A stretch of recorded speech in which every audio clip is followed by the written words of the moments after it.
திரும்ப ஒரு தடவை சுருக்கமாக சொல்கிறேன், எல்லாம் சம்மதம்னு சொன்னாலும் நாட்டம் வராது.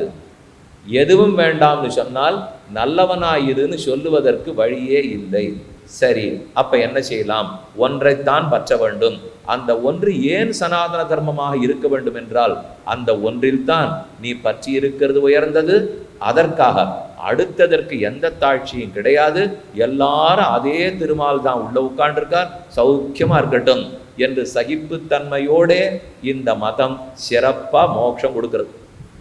ஆகையால் இதை நான் பின்பற்றுகிறேன். அதெல்லாம் இருக்கட்டும், நான் இப்ப தமிழகத்தில் இருக்கேன். அதுவும் அந்த தமிழராக இருக்கும்பொழுது இந்த தமிழனுடைய சமயமானு கேட்டால் கண்டிப்பா எந்த தமிழ் நூலாக இருந்தாலும் அது சங்க கால தமிழ்லேருந்து இக்கால தமிழ் வரைக்கும் எல்லாரும் இதைத்தான் சமயம்னு இந்து தர்மத்தை தான் எழுதி வச்சிருக்கா. அப்படியா? ஆமாம். அதுல முதல்ல இன்னைக்கு என்ன பார்க்க போறோம்? திருக்குறள். திருக்குறளில் சனாதன தர்மம் சொல்லப்பட்டிருக்கிறதா?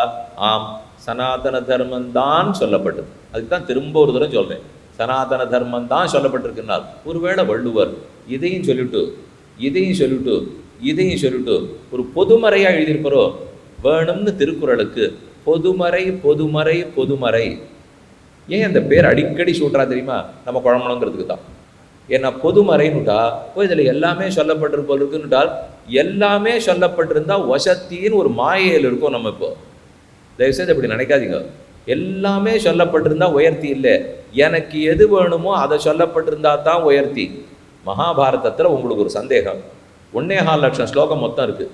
உங்களுக்கு ஏதோ ஒரு ஸ்லோகத்தில் சந்தேகம். இப்போ உபன்யாசம் முடித்த உடனே கிட்டக்க வந்துடு, சாமி எங்கேயோ ஒரு இடத்துல படித்தாப்புல இருக்கு, இப்போ அது என்ன சந்தேகம்? அந்த சந்தேகத்துக்கு பதில் என்னான்னு கேட்டேன். நான் உடனே ஒரு 12 இவ்வளோ பெருசு இருக்கிற 18 பருவத்துக்கு 18 புஸ்தகம் 1.25 லட்சம் ஸ்லோகம் கொடுத்து எல்லாம் மகாபாரதத்தில் உள்ளது, உங்கள் சந்தேகத்தை இந்த எல்லாவற்றில் தேடி கண்டுபிடிச்சுங்கன்னா என்ன பண்ணுவீங்க? இதுக்கு எதுக்கு சுவாமி உங்களை கூட்டம்னு கேட்க மாட்டேன். இல்லைன்னா இதுக்கு மெனக்கட்டு அங்கேயிருந்து உங்களுக்கு வண்டி சத்தத்தை வேற கொடுத்து இங்கே கூட்டின்னு வந்து உங்களுக்கு சம்பாவனை வேற பண்ணி நாங்கள் ஏதோ சின்னதாக எங்களுக்கு வேண்டியதை கேட்குறோம், எல்லாம் இருக்குன்னால் ஏன் திரும்ப சொல்கிறேன், இந்த எல்லாம் இருக்கிறதுங்கிறது தான் உயர்ந்தது அப்படிங்கிறது தப்பாக புரிஞ்சுட்டு இருக்கோம். அது தேவையே இல்லை, உதவாது. எது நமக்குள்ளதோ அதைத்தான் எடுத்துக்கணும். ஆனால் இதை நான் சொல்லச்சேவே என்ன தப்பாக புரிஞ்சுப்பா தெரியுமோ, என்ன தப்பாக திருச்சி சொல்லுவா தெரியுமோ? இவர் ஒன்றை மட்டும் உயர்த்தி மற்றதை தாழ்ந்ததுன்னு சொன்னார். இன்னைக்கு நிறைய பேர் வாதத்தினுடைய வகையே தெரியாமல் வாதம் பண்ணிட்டுருக்கோம். அந்த நாளில் படிச்சிருக்கிற படிப்புப்படி வாதம்னு பண்ணணும்னால் சொல்ல வந்ததை நேர்மையாக முதல்ல புரிஞ்சுக்கணும். இவர் என்ன முன்வைக்கிறார்ங்கிறத தெரிஞ்சுக்கணும். நான் ஒரு முடிவை எடுத்துனுட்டு நீங்கள் எதை பேசினாலும் என் முடிவே சொல்லிட்டு இருக்குது. நீங்கள் நிறைய வாத போர்கள்ல அதுதான் நடந்துட்டு இருக்கு. இப்போ நீங்கள் என்ன சொல்றீங்கிறத கேட்டெல்லாம் பதில் சொல்றதில்லை. நீர் வாயை திறக்கிறச்சேவே நான் முடிவு பண்ணிட்டேன், இதான் பதில். நீர் என்ன பேசினீர்னாலும் அதே பதில சொல்ல போறேன். எத்தனை நேரம் நான் சத்தம் போட முடியும் சொல்லுங்க? சரி, நான் இவாள்கிட்ட பேசி பிரயோஜனம் இல்லை, இப்போ இவா சொன்னதையே இப்படி தான் சொல்லிட்டே இருக்க போறா, வீடு போ அப்படின்னு ஆயிடும். போ அந்த அப்படின்னு ஓஞ்சி போறதான் அவர்களும் எதிர்பார்க்கிறா. இவன் எப்போ ஓஞ்சி போயிடுவான்? நான் திரும்ப இப்படி சொன்னா ஓஞ்சி போயிடு விட இல்லையோ, பார்த்தீர்களா தோற்று விட்டு ஆரம்பிடுவோம். இது தோல்வியா? என்ன மாதிரி உருவகப்படுத்தப்பட்டிருக்கு நீங்கள் தான் இப்போ புரிஞ்சுக்கணும். இப்படித்தான் நிறைய இடத்துல நடக்கிறது. ஆனால் இதுக்காகலாம் சனாதன தர்மம் ஒன்றும் மாறிப்பட போறதில்லை. ஏன்னா அது இருப்பது அவனவனுடைய உள்ளத்திலே. ஆக சனாதன தர்மம் நம் சங்க கால தமிழில் எவ்வளவு ஆணித்தரமாக சொல்லப்பட்டிருக்கிறது அப்படிங்கிறத தான் பார்க்க போறோம். அதில் இன்னைக்கு பொதுமறைன்னு சொல்லப்படுகிற திருக்குறளை எடுத்துக்கொள்வோம். முதல் 10 பாட்டு பாயிரப்பாடம். அதில் என்ன சொல்லியிருக்கார்? கடவுள் வாழ்த்துல என்ன சொல்றார்? அதற்கப்புறம் இருக்கவே 1330 பாட்டு இருக்கு. அதிலெல்லாம் என்ன சொல்லியிருக்கிறார்? வள்ளுவர் பொதுவாக சொல்லிட்டாரா இல்லை சனாதன தர்மத்தை சொன்னாரா? தெய்வத்தின் பேர் வருதா பார்ப்போம். சனாதன தர்மத்தினுடைய கொள்கைகள் என்ன, அந்த கொள்கைகள் அதில் இருக்கான்னு பார்ப்போம். அந்த கொள்கையை சொல்ற ஒருத்தர் பொதுவாக எல்லா மதமும் சம்மதம்னு சொல்லியிருப்பாரான்னு பார்ப்போம். ஏன்னா இந்த கொள்கை எல்லா மதத்துக்கும் பொதுவான கொள்கையாக இருந்தால் நான் ஒத்துணுடுறேன். இப்போ சத்தியம் பேசு யாரும் சொல்லலாம், திருடாதே யாரும் சொல்லலாம். ஆனால் கர்மங்களினால் பிறவி எடுத்திருக்கிறாய், கர்மம் தொலைந்தால் முக்தி அடைவாய், இல்லை என்றால் மறுபிறவி உண்டு, நல்லது செய்தால் புண்ணியம், அதனால் அடுத்த பிறவியில் சந்தோஷிப்பாய், தீயது செய்தால் பாவம், அதனால் அடுத்த பிறவியில் துக்கப்படுவாய் இதெல்லாத்தையும் தொலைத்து கொள்ள பெருமானின் திருவடிகளை பற்று. அவர் கருணைய வடிவானவர், எங்கும் நீக்கமர நிறைந்திருப்பவர், உனக்குள்ளும் இருக்கிறார் எனக்குள்ளும் இருக்கிறார். ஆகவே அவர் திருவடிகளை பற்றினால் கர்மங்களை தொலைப்பார், நீர் முக்தி அடையலாம், அங்கு சென்று ஆனந்தமாக இருப்பாய் என்பதுதான் சனாதன தர்மத்தின் அடிப்படை கொள்கை. அப்ப கர்மங்களை ஒத்துக்கிறோம், நல்லது தீயது அனுபவம் ஒத்துக்கிறோம், மறுபிறவி உண்டுன்னு ஒத்துக்கிறோம், பிறவிங்கிற சுழற்சியை தடுக்கலாம் ஒத்துக்கிறோம், கடவுள் எவ்விடத்திலும் இருக்கிறாருங்கிறத ஒத்துக்கிறோம். அது ரொம்ப முக்கியம். கடவுள் இங்கே அங்கே தூண்ல இருக்கணும், துரும்புல இருக்கணும், ஒவ்வொரு சின்ன சின்ன வஸ்துலையும் இருக்கணும், இப்படி இருக்கிறாருங்கிறத ஏற்றுக்கிறோம். இப்போ இந்த கொள்கைகள் எல்லாம் திருக்குறள் இருந்துட்டால் ஒரு மூல்யம். அப்போ சனாதன தர்மத்தை சொல்லித்துன்னு சொல்லலாம். இல்லை, ஒருவேளை இந்த கொள்கைகள் மற்றதுலையும் இருக்குமோன்னால் அது இல்லவே இல்லையே. பௌத்தர்கள் ஒத்துக்க போகிறதில்லை, ஜெயினர்கள் ஒத்துக்க போகிறதில்லை, பல பேர் ஒத்துக்க போகிறதில்லை, அந்த பழைய மதங்களும் ஒத்துக்க போகிறதில்லை. இன்னைக்கு இருக்கிற உலகளாவிய பெரிய மதங்கள் ஒத்துக்கவே போகிறதில்லை. அப்படின்னு பிற்பாடு அப்போ தமிழர் மரபா இது இருக்க போகிறதில்லை. நம்ம சனாதன தர்மம் தமிழ் கொள்கைப்படி, திருக்குறள் கொள்கைப்படி இருக்க போகிறது என்பதை பார்த்துங்க. தாராளமாக உங்களுக்கே பாட்டு தெரியும். இப்போ அந்த பாட்டில் இந்த தர்மம் இப்படி சொல்லப்பட்டிருக்கான்னு மட்டும்தான் இப்போ புரிஞ்சுக்க பொருள். உங்களுக்கு இந்து தர்மமும் புதுசு இல்லை, திருக்குறளும் புதுசு இல்லை. எனக்கு கூட திருக்குறள் மனப்பாடமும் இல்லையோ, உங்களுக்குலாம் நன்னாவே இருக்கும், தாராளமாக தெரிஞ்சிருக்கும். அப்போது இதுதான் அதில் இருக்குங்கிறத தான் சேர்த்து பார்க்க போகிறோம். அடிப்படையிலேருந்து ஒவ்வொன்றா பார்ப்போமா. ரொம்ப பொதுவான குறள், உங்கள் எல்லாருக்கும் தெரிஞ்சிருக்கிற குறள், வையத்துள் வாழ்வாங்கு வாழ்பவன் வானுரையும் தெய்வத்துள் வைக்கப்படும். என்ன சுவாமி, நீர் ஏதோ சனாதன தர்மம் அது இதுன்னு சொல்லி ஒன்றுமே காணமேன்னார். எல்லாமே இருக்குது. இந்த ஒரு குறளை எடுத்துட்டீங்கன்னா எல்லாம் இருக்கு. இப்போ வையத்துள் வாழ்வாங்கு வாழ்பவன், வாழ்வாங்கு வையத்துள் வாழ்பவன் வச்சுக்கோ. இந்த வையகத்திலே வாழ்வாங்கு வாழ்ந்தார்னா என்னது? ரொம்ப நாள் இருந்து சட்டத்தை பூர்த்தி பண்ணிட்டாரோ, இல்லை சதாபிஷேகம் பண்ணிட்டவரை சொல்லியிருக்கும் முன்னால், அதெல்லாம் நீங்கள் வாழ்வாங்கு வாழாட்டா கூட சதாபிஷேகம் ஆகும். அது பெரிய விஷயமானு. இப்போ நான் 81 வயசு வாழ்ந்தேங்கிறதுக்காக நல்லவனாக வாழ்ந்திருக்கேன்னு அர்த்தம் இல்லையே. எப்படி வேணா இருந்திருக்கலாம், நான் 100 கூட இருக்கலாம், தீயவனாகவே வாழ்ந்திருக்கலாம். அப்போ ஏதோ வாழ்வாங்கு வாழ்பவன்கிறாரே, அது என்னது வாழ்வாங்கு? இதுக்கு எங்கேருந்து நம்ம புஸ்தகத்தை தேடனப்போ, திருக்குறள் வள்ளுவர் எழுதினத்துக்கு யார் உரை எழுதினார்கள்? பரிமேலழகர் அவர் எழுதினார்னு கேள்விப்பட்டிருக்கோமா? அதற்கு மேற்கொண்டு அவர் பாடல்கள்லாம் எழுதியிருக்கார். எத்தனையோ மகான்கள்லாம் இன்னி வரைக்கும் எழுதியிருக்கார். அப்போ அதை எடுத்து பார்த்தீர்கள்னால் சனாதன தர்ம கொள்கையின்படி, மனித ஒழுக்கத்தின்படி யார் வாழ்ந்திருக்கிறானோ, இறைவன் கொடுத்திருக்கிற வாழ்க்கை நெறிப்படி யார் வாழ்ந்திருக்கிறானோ அவன் வாழ்வாங்கு வாழ்ந்தவன் எழுதுறான். அதனால வெறுமன் ரொம்ப நாள் இருந்தவன்லாம் வாழ்வாங்கு வாழ்ந்தவன் இல்லை. ஏன் அப்படி சொல்றாருன்னு யோசிச்சு பாருங்க. என்ன ஒருத்தர் பார்த்தார், சந்தித்தார், சாமி எப்படி இருக்கேன் இப்படின்னு என்ன அர்த்தம்? இருக்க வேண்டிய முறைப்படி இல்லைன்னு அர்த்தம். உடனே தெரிஞ்சு போச்சு இல்லையோ, நன்னா இருக்கேன் அப்படின்னா தான் நன்னா இருக்கேன்னு அர்த்தம். ஏதோ இருக்கேன், உங்க தயவில் இருக்கேன் இப்படின்னா இவர் தயவே பண்ணலேன்னு அர்த்தம். உங்க தயவில் இருக்கேன்னாலே ஒண்ணுமே நடக்கல போல் இருக்கு. இப்போ ரொம்ப சுணக்கமா பேசிட்டு இருக்கார். அந்த மாதிரி இப்போ என்ன எடுத்து, வாழ்வாங்கு வாழ்ந்தவனால் வாழ வேண்டிய முறைப்படி வாழ்ந்தவன்னு பொருள். வெறும வாழ்ந்தவன், ரொம்ப நாள் வாழ்ந்தவன் அர்த்தம் பண்ணக்கூடாது. நாள் வாழ்ந்து லாபம் இல்லை, வாழ வேண்டிய முறைப்படி வாழணும் இல்லையோ. அந்த முறை யார் கொடுத்ததா இருக்கணும்? வாழ வேண்டிய முறை யார் கொடுத்துருக்கா? பௌதிகமா, விஞ்ஞானம், மருத்துவ படிப்பா, ஒரு வக்கீல் படிப்பா, பொருளாதாரமா, அதெல்லாம் கொடுத்துருக்கா சுவாமி. மேலே சொல்ல போறார், இப்போ வையத்துள் வாழ்வாங்கு வாழ்பவன், அந்த ஒழுக்க நெறி மாறாம நீ வாழ்ந்துட்டியானால் எங்க இருப்ப? வானுரையும் தெய்வத்துள் வைக்கப்படும். இப்போ ஒவ்வொரு வார்த்தையா முக்கியம். இப்போ வையம் வான்னு 2 ஒத்துண்டாகணுமே. இதுதான் ஆரம்ப சனாதன தர்மத்துக்கு. வையம்ன்றது வேறே, வானகம்ங்கிறது வேறே. வானகம்னா நிமிந்து பார்த்து ஆகாசத்துல யாரான்னு உட்காந்துருக்காளான்னா இருக்காள்னு வள்ளுவர் ஒத்துக்கிறாரு. இப்போ அப்ப வானுரையும் வானகத்துல யாரோ வாழறார்கள். வானுரையும் தெய்வத்துள், தெய்வம்ங்கிறது உள்ளது, அதுவும் தெளிவா போச்சு.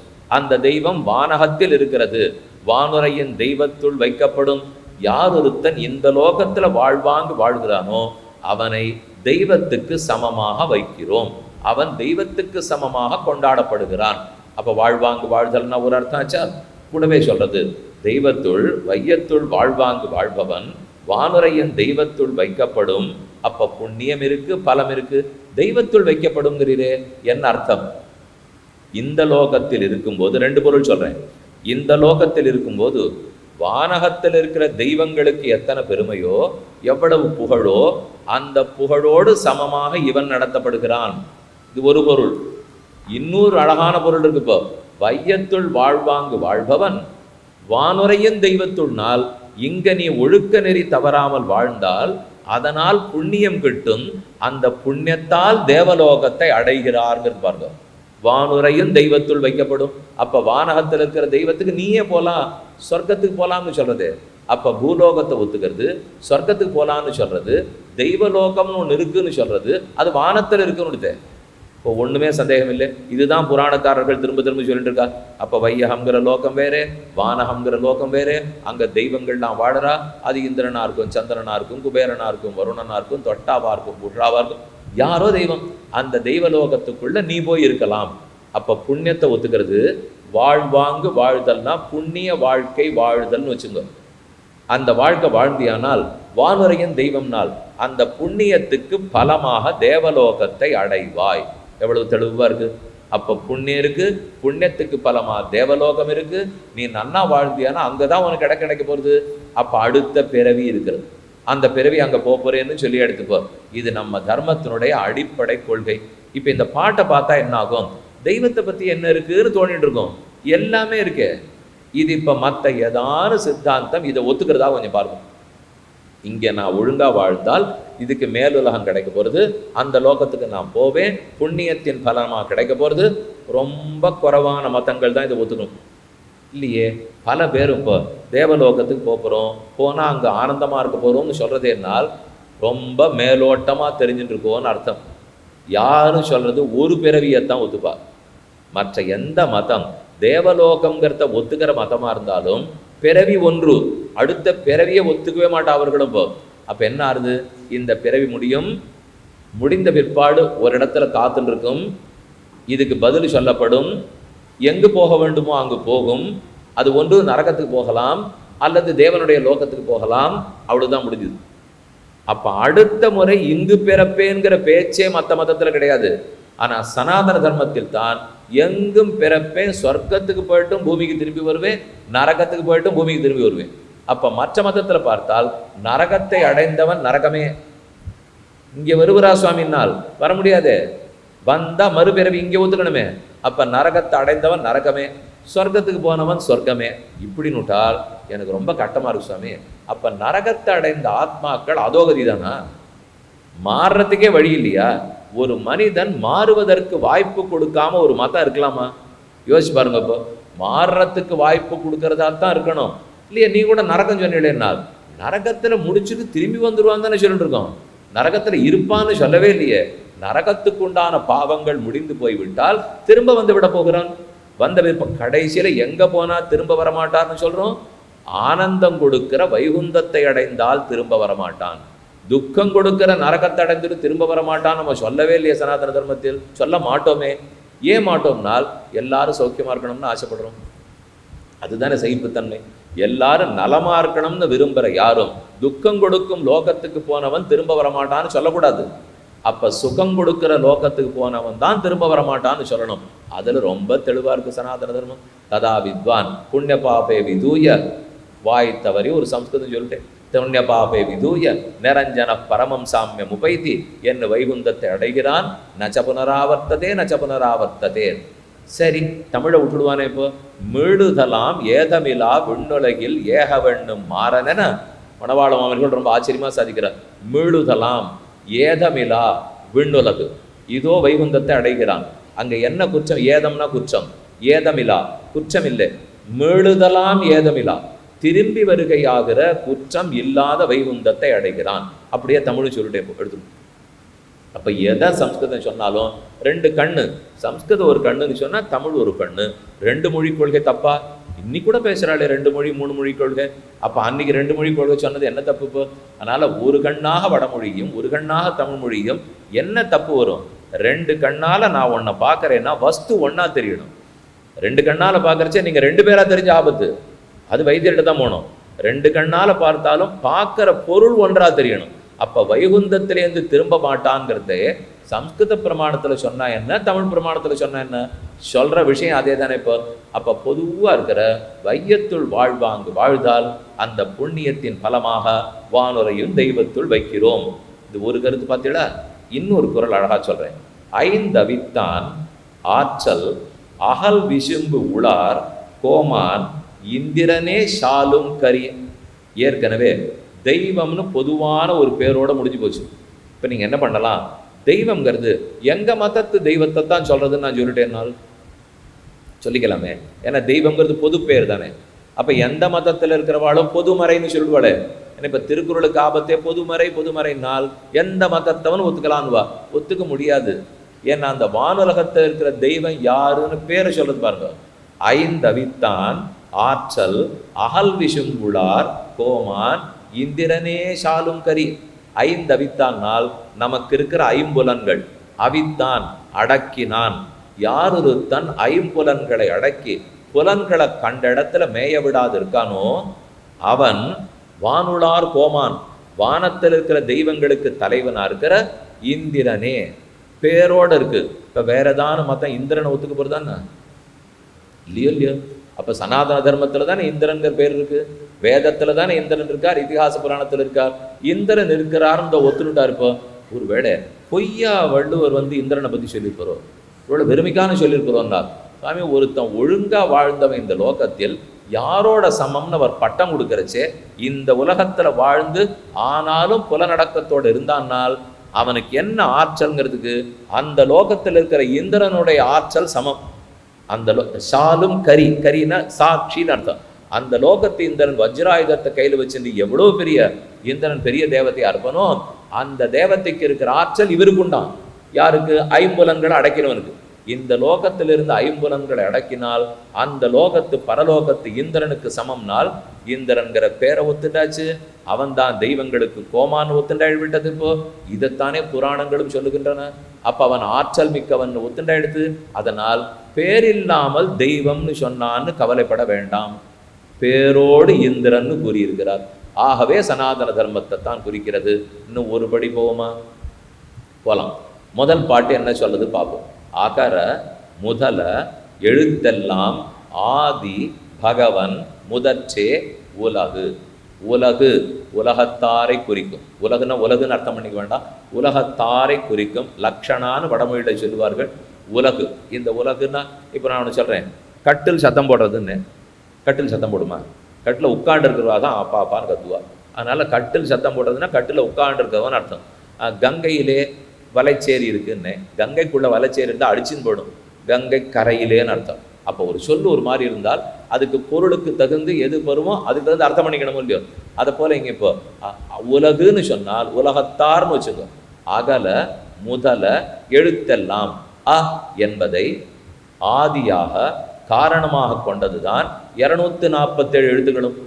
அகர முதலன்னா முதலாக கொண்டது, காரணமாக கொண்டதுன்னு வச்சுக்கோ. என்ன உயிர் எழுத்தியது எல்லாம் ஆ இ உ எல்லாம் உயிர் எழுத்து. அதுக்கு முதல் எது?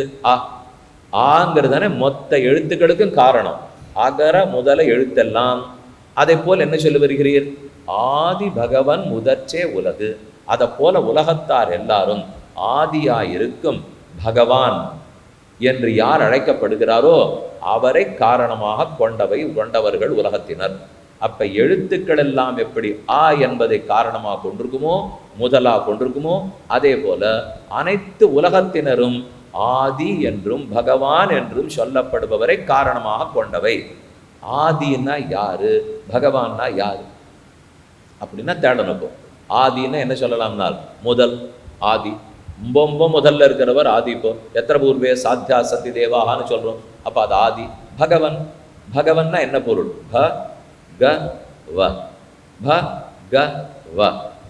ஞானபல ஐஸ்வர்ய வீரிய சக்தி தேஜஸ். இந்த 6 குணங்களை இருந்தால் தான் பகவான்னு சொல்லுவார். ஞானம் அறிவு, பலம் ஆற்றல், நிறைய தாங்குற பலம், அதுக்கு பலம் ஞான பல.